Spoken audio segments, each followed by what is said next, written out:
আওয়ামী লীগের কিন্তু রক্ত খারাপ, ইহুদিদের রক্তের মতো আওয়ামী লীগের রক্ত। ফাহাদ ভাইয়ের এই কথাটি আছেনি আপনার মনে? আশা করি এই পর্যন্ত কেউ জাননি কথাটাই পারবা না বলতে। আমরা দেশবাসীকে বলবো, মেয়ে বিয়ে দেওয়ার ক্ষেত্রে অবশ্যই মাথায় রাখবেন যে 14 গোষ্ঠীতে কেউ আওয়ামী লীগ করে কিনা। অতএব এখানে মেয়ে বিয়ে দেবেন না। অতি বিপজ্জনক লোক।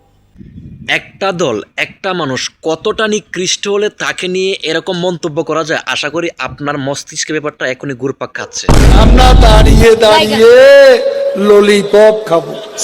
আওয়ামী লীগের রক্ত খারাপ কথাটা জানি না কতটুকু সত্যি, তবে আমি এটা গ্যারান্টি দিয়ে বলতে পারি আওয়ামী লীগের 99% মানুষই এই কথার সাথে তাদের যুক্তি মিলে যায়। আমি, আপনারা কিংবা আমরা এই পর্যন্ত শেখ হাসিনার শাসন আমল যারা দেখেছি তারা নিশ্চয় বুঝতে পারছে ওরা কতটুকু ধ্বংসযুদ্ধ চালিয়েছিল এই দেশটার মধ্যে, ওরা কতটা নষ্ট করেছিল এই দেশটাকে। সত্য কথা দিনের মধ্যে 14 বার বলা যায়। ইতিহাসবিদরা এই কথাটাই বলেন। আপনারা যদি অনেক নিউজ মিডিয়া লক্ষ্য করেন কিংবা ফলো করেন কিংবা ইতিহাস সার্চ করেন তাহলে নিশ্চয় দেখতে পারবেন 71-এর স্বাধীনতার সময় যতগুলো লোক না মারা গিয়েছিল তার থেকে বেশি লোক মারা গিয়েছিল শেখ মুজিবের আমলে। কারণ তার স্বৈরাচারিত্ব এবং তার একাকিত্ব বজায় রাখার জন্য, তার শাসন বজায় রাখার জন্য কিংবা তার শাসনটা ধরে রাখার জন্য, আঁকড়ে রাখার জন্য অনেকগুলো মানুষের প্রাণ নিয়েছে সে তার নিজ হাতে তার কর্মী দিয়ে। তোরে মাইরা আমি ঘুমামু ভাই, আমার ঘুম হয় না। তোরে মাইরা ঘুমামু, তুই একটু আয় ভাই। আর সেই শেখ মুজিবের ঘরে জন্ম হয়েছে এই শেখ হাসিনা। তার কাছে আর কি এর থেকে বেশি কি আশা করা যায়? আর আপনারা যারা আওয়ামী লীগ করেন ভাই একবার চিন্তা করবেন, দেমাগ খরচ করবেন ভাই। যারা এখনো আওয়ামী লীগ নিয়ে গলাবাজি আপনারা করেন, আপনারা একবার ইতিহাস নিয়ে পড়াশোনা করেছেন? যারা এখন আওয়ামী লীগ নিয়ে গলাবাজি করে চিৎকার করে বলেন যে শেখ হাসিনার আমল ভালো ছিল, শেখ হাসিনা এই ছিল সেই ছিল, আগর বাগর সাগর ইত্যাদি ছিল, কুত্তা ছিল।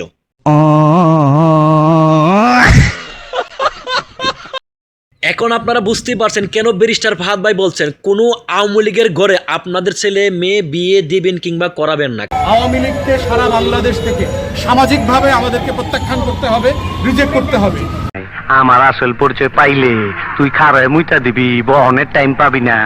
এখন আমরা যারা ইসলাম বিরোধী কথা বলি, আমরা যারা ইসলামের বিরুদ্ধে কথা বলি, আমরা যারা ইসলামের পক্ষে থাকতে চাই না, আমরা যারা ইসলামের বাইরে অন্যান্য দল নিয়ে আমরা এখন গলাবাজি করি, আমরা তাদেরকে বলতে চাই আপনার ভোট আপনি দিবেন যারে খুশি তারে দিবেন। এটা যেমন এক কথায় একদমই সত্য, তাহলে এটাও মনে রাখবেন আপনার ভোটের কারণে আপনার সহযোগিতা যদি কেউ কোনো অপরাধ করে তাৎ করে সে অপরাধে আপনি অপরাধী।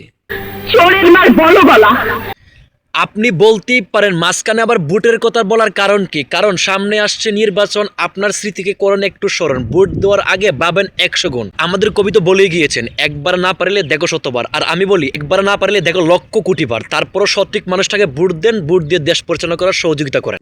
আপনি সুলেমান চাচারে ভোট দেন নাই? ভোট জায়গা মতো না দিছি। আমি নিজে দুষ্টু লোক হয়ে আরেকটা দুষ্টু লোকরে ভোট দিই কেমনে? মাঝখান থেকে কিছু রোজগার হইলো, এটা ভালো না? আওয়ামী লীগের রক্ত খারাপ একথা আসলে সত্য, কিন্তু আওয়ামী লীগের পাশাপাশি থেকে আরো কিছু কিছু দলের রক্ত খারাপ হয়ে যাচ্ছে। এটা ভেবে চিন্তে তারপর ভোটটা দেবেন ইনশাল্লাহ। বিএনপির আবার ক্ষমতায় আনবেন, তাহলে আওয়ামী লীগটা তারাই দিলেন কেন? ওদের তো পেট ভরা ছিল, খালি অল্প খাইতো। আর বিএনপি যে 17 বছর না খাওয়া খালি পেট, কি পরিমাণ খাবে একবার চিন্তা করেছেন? পুরনো কথাগুলো আবারও করিয়ে দিলাম স্মরণ, কারণ সামনে আসছে নির্বাচন। আপনার ছোট্ট একটি ভুলের কারণে হতে পারে অনেক লোকের মরণ, তাই ভোটটা দেওয়ার আগে 100 বার চিন্তা করুন। ধন্যবাদ তোমাকে। ঠিক এইভাবে সারা বাংলাদেশ একত্রিত হইতে হবে, বাকশালের বিরুদ্ধে আমাদেরকে আওয়াজ তুলতে হবে এবং প্রতিবাদ জারি রাখতে হবে।